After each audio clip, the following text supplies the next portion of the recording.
नमस्कार फरीदाबाद, मैं दीपा मिश्रा और इस वक्त हम खड़े हैं खेड़ी पुल थाने पर और आप देख सकते हैं यहाँ पर काफी भारी संख्या में लोग मौजूद हैं। क्या है मामला, जानेंगे इनसे क्या हुआ है जो इस समय रात के इस वक्त यहाँ थाने पर मौजूद हैं। जी सर नमस्कार। मैं सुनील मिश्रा अडोर सेक्टर 86 में रहता हूँ। क्या हुआ है जो आप इस वक्त रात के इस वक्त यहाँ पर थाने पर आए हैं? यहाँ पे सोसाइटी में गटर का पानी बह रहा था, उसको रोका गया तो मेंटेनेंस वालों ने बदतमीजी करी और जब हम मेंटेनेंस ऑफिस गए तो वहाँ पे हमने एक लड़का आया, दूध रखा था, हमने उससे पूछा कि भाई क्या बात है, तुम यहाँ पे क्या कर रहे हो। तो इससे पूछ ही रहे थे, तब तक उसकी मम्मी आके और हमारे प्रेसिडेंट हैं जो उनको थप्पड़ लगा दिया। जो आपकी सोसाइटी के जो प्रेसिडेंट हैं? प्रेसिडेंट मतलब हमने उनको एक सम्मान के साथ उनके साथ हम रहते हैं, तो उनको थप्पड़ लगाया जो हमें उचित नहीं लगा। किसी रीजन के? हम बात कर रहे थे उस लड़के से, तब तक उसकी मम्मी ने आके थप्पड़ लगा दिया, पीछे से हमला कर। तो उसकी मदर भी वहीं रहती है? हाँ जी मैडम, एक्चुअली क्या है, हमारी सोसाइटी के मेंटेनेंस ऑफिस के अंदर में पता नहीं कोई भी लोग आके बैठे होते हैं। ये गुंडा तत्व हैं। हमने जब उनको बोला आई कार्ड दिखाओ तो उनके पास आई कार्ड भी नहीं था। जब अगर वो मेंटेनेंस स्टाफ है तो उनके पास कंपनी का आई कार्ड होना चाहिए, कोई आई कार्ड नहीं। जैसे ही हमने उनको पूछा कि ये जो गलत आप काम कर रहे हो, सोसाइटी के अंदर सीवर का पानी छोड़ रहे हो, कल को बीमारी फैलेगी, तो तू तड़ाके पे आ गए। जब सारे रेसिडेंट इकट्ठा होकर के उनसे क्वेश्चन करा तो वो लोग एग्रेसिव हो गए, 8-10 बंदे इकट्ठा हो गए और वो धमकियां देने लगे। ये सारा मैटर खत्म होते होते जैसे ही हम आगे बढ़े, एक बंदा अंदर घुसा तो हमने उस अज्ञात मतलब अनजाना बंदा था, तो हमने उससे पूछा आप क्या कर रहे हो अंदर। इतने में एक लेडी आई और इन पे आकर के उन्होंने हमला कर दिया। जब हम लोगों ने बीच बचाव करी, पुलिस भी आ गई वहां पे, तो वो लोग धमकी देने लगे कि हम तो बाहर से बुलाएंगे लोगों को, गोली मरवा देंगे, ये कर देंगे, वो कर देंगे। और इस डर की वजह से हम लोगों को अभी इस थाने पे आना पड़ा है। रिटर्न में पुलिस ने बोला आप कंप्लेन दीजिए। पुलिस नहीं आती तो पता नहीं क्या होता हमारे साथ। ये जो 8-10 लोग थे जिन्होंने आज आपके साथ बदतमीजी करी है, बदसलूकी करी है, ये पहले भी वहाँ मौजूद रहते हैं या आज ही दिखे थे? मैडम, इनमें से कुछ लोगों को तो मैंने पहली बार वहां पे देखा है और कुछ लोग तो वहां पे परमानेंट रहते हैं, जिनको कि हम ये जानते हैं कि शायद वो मेंटेनेंस स्टाफ है। लेकिन आज जब उनसे पूछा तो उन्होंने आई कार्ड वगैरह कुछ भी नहीं दिखाया, तो पता नहीं वो कौन है, क्या है, कुछ नहीं पता चला। गार्ड्स वगैरह जो होते हैं, एक सोसाइटी में गार्ड्स वगैरह होते हैं, उनको नहीं? आपको गार्ड नहीं है सोसाइटी में, कोई गार्ड नहीं है। मैं था, एक और ये थे अंदर जो है सो बात कर रहे थे उस लड़के से। वो बोला मैं दूध लेने आया हूँ। मैं कहा यहाँ दूध तुम कहाँ से लाया, जब यहाँ तो दुकान तो है नहीं, तुम कैसे दूध लेके आया अंदर, तुम हो कौन?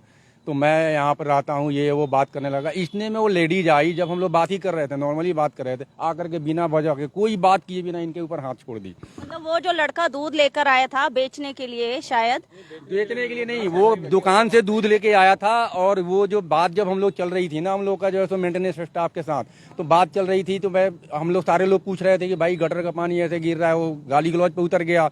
तो उसी दौरान वो सारे लड़के को बुला लिया गया था और वो अभद्र व्यवहार कर रहे थे। और इतने में एक डीलर भी है बाहर में, राहुल भाटी नाम का डीलर है, जिसका आदमी बैठा हुआ था। पूछने पर कि भाई आप मेंटेनेंस स्टाफ हो, बाद में बोल रहे नहीं ये मेंटेनेंस स्टाफ तो है ही नहीं। जब मेंटेनेंस स्टाफ नहीं है तो अंदर क्या कर रहा था वो? ये पूरी यहाँ गुंडा का जो है तो अड्डा बना हुआ है और आए दिन कुछ न कुछ जो है तो किसी के साथ अभद्र व्यवहार करते हैं। इसके अलावा कुछ नहीं कर पाते वो लोग। कोई लोग रह रहे होंगे अभी आपकी सोसाइटी में? कितने परिवार? 800 फैमिली रहते हैं यहाँ पे। और 800 फैमिली पे सिक्योरिटी गार्ड्स नहीं है? मेन गेट पे एक सेकंड, मेन गेट पे सिक्योरिटी गार्ड्स हैं जो सिर्फ उनका जो साइट पे काम चल रहा है उसको देख रेख करते हैं। किसका पब्लिक का मूवमेंट को वो कभी नोटिस नहीं करते हैं, कौन आया कौन गया, किधर कौन आया, इससे कोई लेना देना उनको नहीं है। वो सिर्फ उन जो उनका कंस्ट्रक्शन साइट है केवल उसका देख रेख करते हैं। वो आए दिन चोरियां होती है, आए दिन चोरियां होती है। अभी पीछे गाड़ी में किसी ने आग लगा दिया, मेंटेनेंस स्टाफ खड़े होकर के तमाशा देख रहे थे। हमने बोला कि आग बुझाओ, आप लोगों को बताया गया फायर को कैसे ये करना है, वो देख के तमाशा देख रहे हैं, हंस रहे हैं। मतलब हमें तो ये नहीं समझ में आ रहा कि ये जो मेंटेनेंस ऑफिस है ये तो गुंडों का अड्डा बन के रह गया, जहां अनवांटेड लोग बैठे होते हैं जिनके पास। जो लोग देर से जुड़े हैं उनकी जानकारी के लिए बता दें, यहाँ पर खेड़ी पुल थाना पर यहाँ पर लोग खड़े हुए हैं। एडोर सोसाइटी सेक्टर 81 से आए हुए हैं और 86 एडोर सोसाइटी सेक्टर 86 से आए हुए हैं और इनके यहाँ दिक्कत हुई है। और आपको बता दें 800 परिवार रह रहे हैं वहाँ पर, जिनके लिए सिक्योरिटी का कोई भी इंतजाम नहीं है, प्रॉपर इंतजाम नहीं है। और जब मेंटेनेंस वालों के पास जाते हैं तो इनके साथ बदसलूकी होती है। और मेंटेनेंस वालों की जगह जब आई कार्ड मांगे जाते हैं उनसे, तो वो आई कार्ड दिखाने में भी असमर्थ है। और उस ज्यादा पूछने पे तू तड़ाके पे उतर जाते हैं और बोलते तू कौन होता है पूछने वाला, तेरा क्या मतलब है। एज ए रेसिडेंट अगर हम अपने हक के लिए नहीं पूछ सकते तो कौन पूछेगा। वो बोलते हैं हम यहाँ के मालिक है। क्यों? क्योंकि कप्तान सिंह जो उसके बिल्डर है उनका घर वहां पे है, तो ये मेंटेनेंस स्टाफ सोचते हैं कि वो यहाँ के मालिक है और बोलते भी है हम यहाँ के मालिक है, हम अपने हिसाब से करेंगे। कितने साल हो गए इसे सोसाइटी? 2018 से लोग यहाँ पे रह रहे हैं। 5 साल लगभग। 5 साल हो गया है। अभी तक RWA भी हम लोगों को हैंडओवर नहीं किया गया है।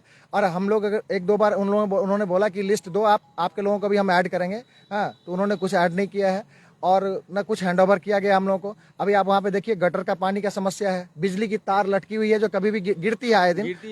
लोगों का भाग्य अच्छा है कि लोग बच रहे हैं, उसका समस्या है। लिफ्ट आए दिन बंद हो जाते हैं, महिलाएं बच्चे उसमें बंद होते हैं, घंटों नहीं कह सकते, 15 मिनट 20 मिनट तक चिल्लाते हैं अंदर से, तब जाके कोई आके हम लोगों में से कोई जाके मेंटेनेंस टीम अगर आ गई तो बहुत बड़ी बात है। अदरवाइज हम एक दूसरे का ध्यान रखते हैं कि कोई फंसा हुआ है, हम उनको निकाल के लाते हैं। ये हालत है वहाँ पे। और कहने पे लिखित में दे दिया, मिल के सब तरह से हम लोगों ने कोशिश किया, कोई उम्मीद दिखती नहीं है। और आज हमने जब कप्तान सिंह से आज हमने कप्तान जी से बोला कि जो हमारा मेंटेनेंस का जो हेड है यहाँ का पुनीत गुप्ता, उनको रिमूव कीजिए, तो कह रहा ये तो मालिक का भाई है। जितेश गुप्ता उनके डायरेक्टर हैं, तो कह रहे सोसाइटी के डायरेक्टर हैं, तो कह रहे कि उनके भाई है, उनको हम कैसे रिमूव कर दें। तो यानी हमारा जो प्रॉब्लम है वो प्रॉब्लम रहेगा। अगर किसी एक आदमी की वजह से प्रॉब्लम है तो उसको ये ट्रांसफर नहीं कर सकते, उसको हटा नहीं सकते, नए लोगों को जिम्मेवारी नहीं दे सकते। यानी हम 800 फैमिली का मतलब हो गया 3000 से ज्यादा लोगों की यहाँ पे लाइफ जो है खतरे में है। कोई सुरक्षा नहीं है, कोई व्यवस्था नहीं है। और मेंटेनेंस हम लोगों को बिजली के मीटर से लिया जा रहा है, जो कि बिजली के मीटर से एक और प्रॉब्लम है, पैसे निकाल भी लिए जाते हैं, पैसे निकाला भी जा रहा है। अभी 2 दिन पहले मेरे साथ हुआ है कि पैसे भी निकाले जा रहे हैं मीटर से। और आप देख सकते हैं यहाँ पर इस वक्त महिलाएं भी मौजूद हैं, बात करेंगे उनसे जो ये बता रहे हैं कि वहाँ इस तरीके का माहौल है। तो बीइंग अ लेडी आपको कितना सुरक्षित महसूस करती हैं आप? मैडम तो सुरक्षित तो है ही नहीं बिल्कुल भी। अभी मेरे को तो पता चला जैसे ही मैं नीचे आई हूँ, उस औरत ने पूरा हंगामा मचा रखा था लिफ्ट के आगे। बिल्कुल ही मैं ये कर दूंगी, मैं उसको बुला लूंगी, मैं उसको बुला लूंगी, मैं ये, मेरे को समझ ही नहीं आया कि उसने क्या किया। मेरे को बाद में पता चलता है कि उसने उनके ऊपर हाथ उठाया है। वो जो लेडी है वो वहीं रह रही है, कितने सालों से रह रही है? मैडम वो लोग जो हैं किराएदार हैं। हम लोग 2018 से इस सोसाइटी में रह रहे हैं, जब से पोजीशन मिला था। ये अफोर्डेबल हाउसिंग की सोसाइटी है और 5 साल का मेंटेनेंस था। मेंटेनेंस बिल्डर को देना था, लेकिन हम लोग हर महीने 1100 रुपये का 1200 रुपये के आसपास मेंटेनेंस बिल्डर को दे रहे हैं। किस नाम पे? कि मेंटेनेंस स्टाफ की सैलरी के नाम पे। उसके बावजूद भी हमें मेंटेनेंस स्टाफ क्या करता है, अभद्र तरीके से बात करता है। अभी जैसे मेरे साथी ने आपको बताया कि मेंटेनेंस ऑफिस के अंदर गुंडे लोग बैठे रहते हैं, जिनसे अगर उनसे पूछा जाए कि क्या वो मेंटेनेंस स्टाफ हैं, उनके पास कोई जवाब नहीं होता। उनके पास सिर्फ दांत दिखाते हैं। लेडीज का मेंटेनेंस ऑफिस में जाना दुभर है, कोई लेडीज मेंटेनेंस ऑफिस में नहीं जा सकती इनकी वजह से। और इनमें से ये अवांछनीय तत्व वहाँ बैठे अवांछनीय तत्व। और ये लोग हैं कौन? ये लोग शाम को वहीं पे बैठ के दारू वारू पीते हैं। तो कंप्लेंट वगैरह नहीं करी कभी आप? हाँ, हमने अभी बहुत बार बिल्डर को किया और अभी 15 दिन पहले हम एक लिखित कंप्लेंट दे के आए बिल्डर के ऑफिस में, जिसके ऊपर अभी तक कोई कार्रवाई नहीं की गई। आज जब सीवर का गंदा पानी हमारे सोसाइटी के अंदर छोड़ा जा रहा है, तो जब उनसे क्वेश्चन किया गया तो वो बोलते हैं हमें ऐसा ऑर्डर है और हम ऐसा ही करेंगे, तुम भाड़ में जाओ। ये उनका बात करने का तरीका था मेंटेनेंस। मैं आपको भद्र भाषा में बता रहा हूँ, भाड़ में जाओ। एक्चुअली उन्होंने कुछ और बोला है। दूसरी बात, जब हमने इसके बाबत बिल्डर को फोन किया तो बिल्डर ने फोन उठाया। हमने उसको बोला कि आपका मेंटेनेंस टीम ऐसे ऐसे करता है, तो बोलता है तो क्या करूं? मेंटेनेंस ऑफिस मेंटेनेंस काम कर रहे हैं, मैं क्या करूं उसमें? हमने उसको बोला कि आपका मैनेजर काम नहीं करता है, बोलता है क्या करूं मैं? मैनेजर जो है वो हमारे मालिक का भाई है। अब मुझे ये समझ नहीं आता है कि हरियाणा गवर्नमेंट ने अफोर्डेबल हाउसिंग बना के क्या बिल्डर को मालिक बना दिया है क्या? तो हम लोग क्या झुंझुना बजा रहे हैं क्या, जो 20-20, 30-30 लाख रुपए दे के फ्लैट लेके बैठे हुए हैं? हमें कभी भी ओनर नहीं समझा जाता, हमें भेड़ बकरियां ट्रीट किया जाता है।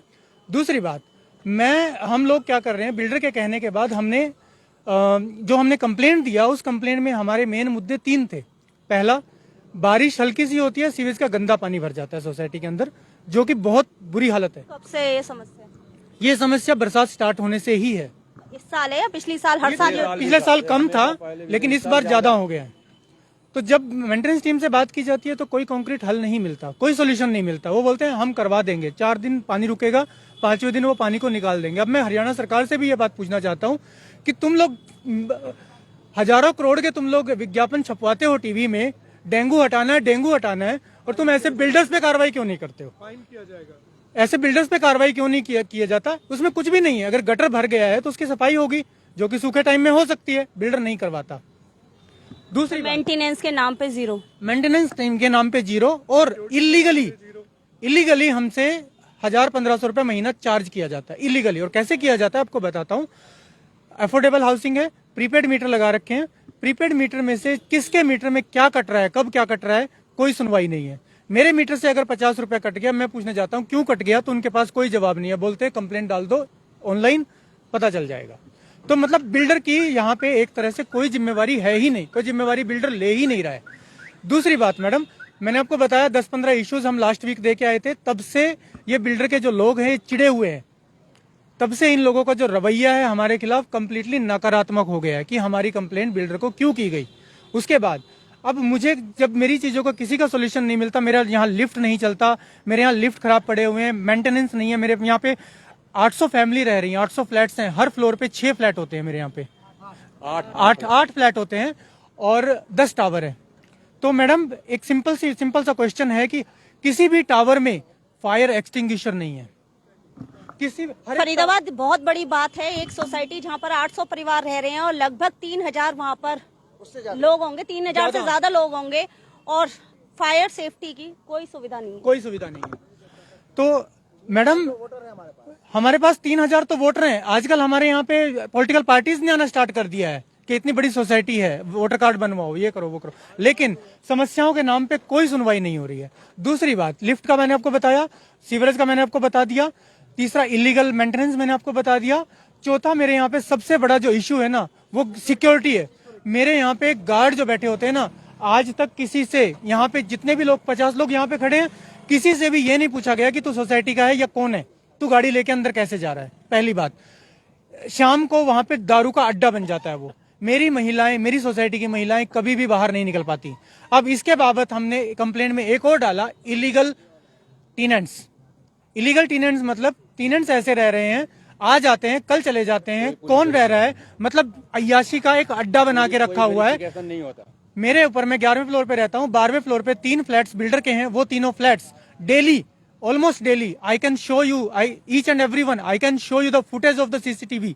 जो मेरी लिफ्ट में सीसीटीवी लगा हुआ है, ड्रिंक करके निकलते हैं हर रोज रात को 8 से 9 के बीच में, 10 बजे के बीच में। इसका मतलब ये हुआ, अगर गलती से मेरी लेडीज उस 10 लोगों के ग्रुप में फंस गई तो कुछ भी हो सकता है मैम, कुछ भी हो सकता है। आज हम लोग नहीं जाग रहे हैं, आज कोई नहीं जाग रहा है। इसका मतलब ये होगा कि आने वाले टाइम में जब कोई हादसा मेरी सोसाइटी में हो जाएगा, तब सब लोग आ जाएंगे वहां पे, बड़ा बड़ा मीडिया आ जाएगा और ये नेशनल सेंसनी बन जाएगी कि वहां पे रेप हो गया। आई एम कोटिंग इट, वहां पे रेप हो गया। बिकॉज कल का ही मैं एक सीसीटीवी किसी को भी दिखा सकता हूं जिसमें 8 लोग खड़े हैं जो दांत दिखा रहे हैं, दारू पी के ऊपर से आए हैं। बिकॉज जैसे ही मैं लिफ्ट के अंदर एंटर हुआ, उसके अंदर स्मेल आ रही है दारू की, और उनके बीच में एक लेडीज आई है। तो ये बहुत बहुत बहुत बड़े बड़े मुद्दे हैं। अब मुझे क्यों टारगेट किया जाता है, मुझ पे क्यों हाथ छोड़ा गया, उसका एक कारण है, क्योंकि मैंने इलीगल टेनेंट्स के बारे में बिल्डर से बात किया। मैंने कंप्लेन किया कि पुलिस वेरिफिकेशन के बिना टेनेंट्स यहाँ पे रह रहे हैं। वही है लेडीज, उस लेडीज का हम एक टेनेंट ही है, वो एक टेनेंट है मैडम, और उसका फ्लैट उन टेनेंट्स में है जो सोसाइटी में न्यूसेंस क्रिएट करते हैं। उसके लड़के के खिलाफ कम से कम 10 कंप्लेंट्स खेड़ी थाना में आ चुकी है। 10 कंप्लेंट्स, 2-3 तो हमने भी करी है। ठीक है, क्यों की है मैम? क्योंकि वो लड़के लोग हैं जो उसके साथ बाहर से लड़के बुलाता है गांव से, वो लोग खड़े हो जाते हैं गली, वहां से लड़कियों का निकलना वो कर देते हैं, पार्क के साइड में खड़े होते हैं। हमारे पास आई थिंक जी टावर या एच टावर के कैमरे में वो फुटेज भी होगा, डेली का काम है उनका। उनको अगर टोक दिया जाता है तो हम उनके दुश्मन बन जाते हैं।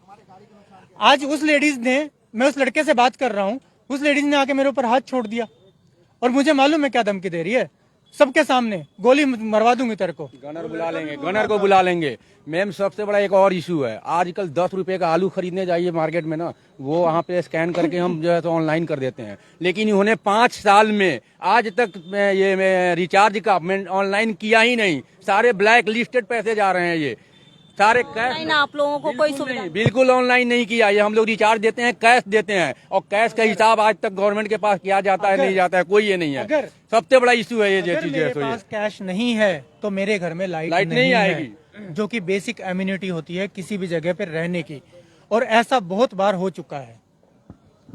तो देख सकते हैं आप फरीदाबाद एडोर सोसाइटी सेक्टर 86 का मामला है, और जो वहाँ रह रहे हैं उन्हें कहीं ना कहीं जान से मारने की धमकी दी जा रही है और परेशान हैं। पुलिस कंप्लेंट दर्ज करी है, जानेंगे आगे क्या कार्रवाई होती है। जोड़ेंगे फरीदाबाद आपको ऐसी अन्य महत्वपूर्ण खबरों के साथ। बहुत बहुत धन्यवाद।